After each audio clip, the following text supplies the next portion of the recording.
My name is Oliver Westmoreland.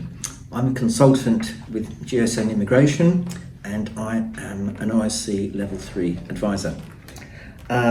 If you haven't yet subscribed to my channel, please feel free to click the red subscribe button on your screen and then the bell icon.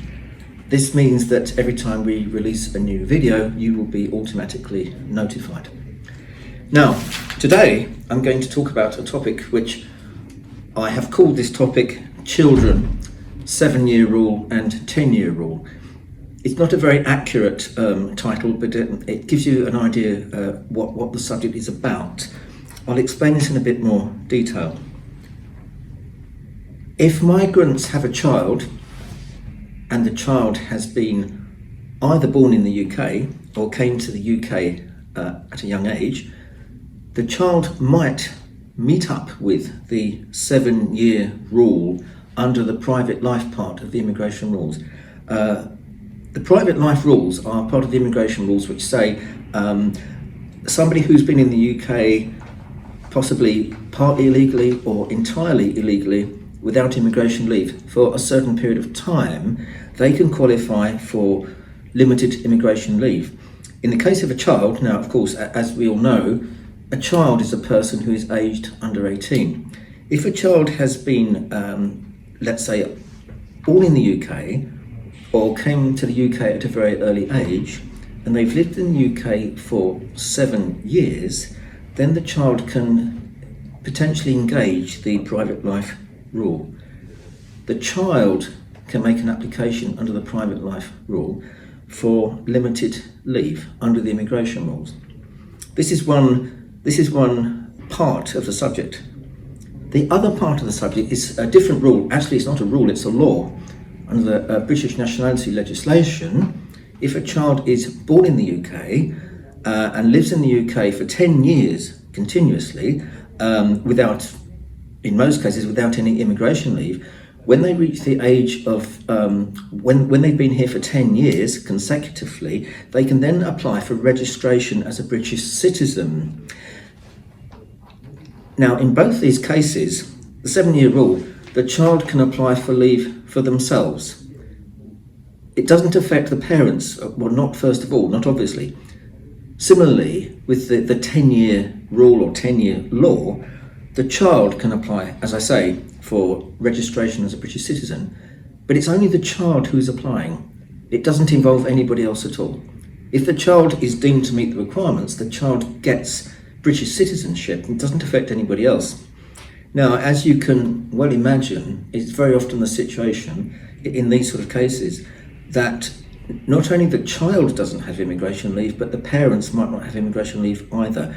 The whole family might be here unlawfully without immigration leave.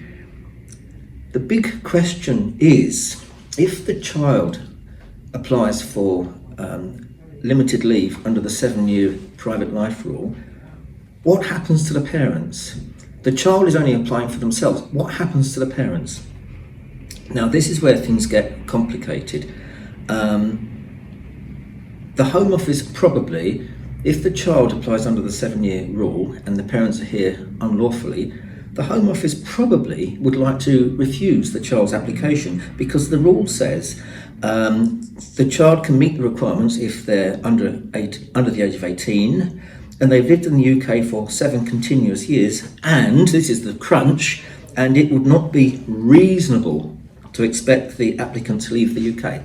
It would not be reasonable to expect the child to leave the UK. So what is reasonable? Well, you can think of this in different ways.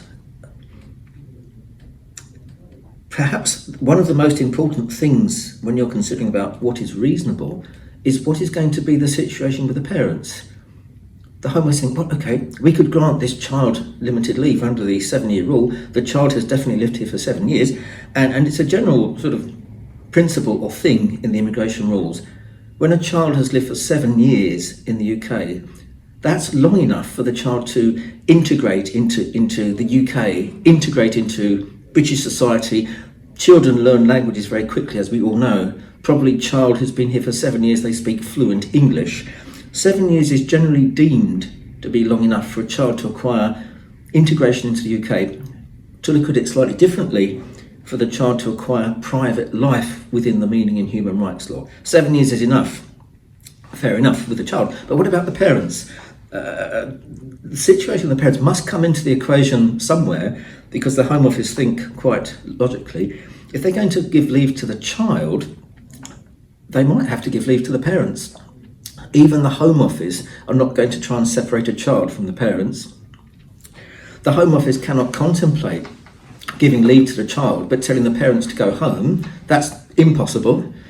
They could contemplate not giving leave to the child and asking the whole family to go home, because then the integrity of the family has been maintained, and the Home Office can say, well, we stuck to human rights principles, we kept the family together.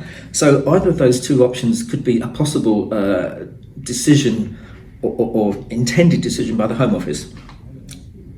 Let the child have leave, let the child succeed under the rule, decide that it would not be reasonable to force the parents to go back home, and so give leave to the parents as well. That could be one option. But the other option, of course, is that the Home Office would not give leave to the child and tell the parents that they've got to go home as well. There's nothing really in between, it's one or the other. This is the classic, or supposed to be, the classic balancing exercise in the Home Office decision making. The rights of the child. Now, the rights of the child are very, very important in British law. This is something that's enshrined in British law, quite apart from the immigration rules, quite separately from the immigration rules. The rights of the child. If you want to be technical, which I'm sure some of you do, Section 55 of the British Citizenship, Immigration and Asylum Act 1999. The rights of the child, very, very important. But it's not just about the rights of the child, because the situation with the parents must come into the equation somewhere. So it's a balance, it's the classic balancing exercise. The rights of the child are strong. It must be reasonable for the child not to have to leave the UK. But part of that reasonableness assessment, the situation of the parents must come into it. I mean, the parents have been naughty, probably. They've probably overstayed. Sometimes the parents may have got criminal issues, they may have got criminality. This is the classic scales of justice. On which side of the scales does right lie? The rights of the family, the right of British society to control immigration as exercised by the Home Office. The Home Office can make a decision one way or another. If the application is refused, it can go to appeal. This is a human rights application, it can go to appeal. I think history shows that Home Office often gives negative decisions. If it comes to an appeal at the first tier immigration tribunal, you might get a better decision. Perhaps a judge is likely to be more sympathetic to the rights of the family. But it could go one way or another. That's the 7-year rule, that's how it might work. And I presented it in a very uncertain way, because the decision is uncertain. We don't really know what the Home Office is going to do. It could go one way or another. Now, I also explained the 10-year rule or law under the British Nationality Act 1981. If the child can prove that they're born in the UK, the child can prove that they've lived here for 10 years continuously, they haven't been outside the UK for too long. If the child can prove all these things to a good standard, the child is entitled to acquire British citizenship. This isn't like the 7-year rule. There is no requirement about reasonableness. This is a law. If the child can prove that they've been here for 10 years and born in the UK, then they're entitled to British registration. So you could very possibly end up with a situation where the child succeeds in their British registration application and the parents are left there, very likely, unlawfully. This situation is different. When the Home Office consider the child's British registration application, they're not looking at the situation of the parents particularly. They don't care about the situation of the parents particularly. The situation with the parents doesn't really impinge on the decision making. This is different, of course, with the 7-year child rule, because experience shows if a child in such a situation applies for leave under the 7-year rule, Home Office probably might write to the child or to their lawyer, say, so what are the parents going to do? You know, this is part of the equation. With the British registration application, it's not part of the equation at all.